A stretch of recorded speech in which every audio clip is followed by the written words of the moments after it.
The primary objective of the healing process is to fill the gap created by tissue destruction and restore the structural continuity of the injured part. Wound healing is commonly divided into three phases: the inflammatory phase, the proliferative phase, and the remodeling phase.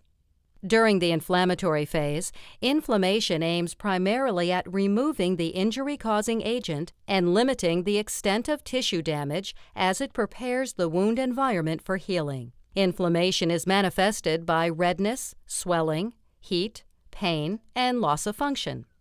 The phase begins when smaller blood vessels near the site of injury constrict briefly before they expand. Then the vessels dilate, promoting congestion. An accompanying increase in capillary permeability leads to the movement of fluid into the affected tissue.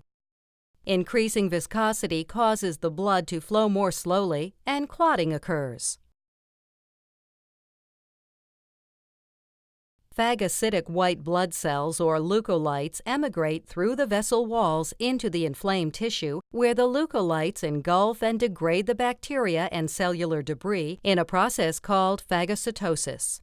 Phagocytosis is part of the immune mechanism to prevent an infection that would impair wound healing. Subsequently, growth factors are released, leading to the second phase of wound healing, the proliferative phase. During the proliferative phase, the focus moves to the building of new tissue to fill the wound space.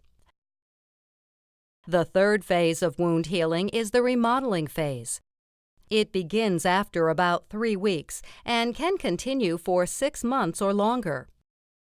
During this phase, scar tissue is being formed. Scar tissue may achieve 70 to 80% of tensile strength by the end of 3 months.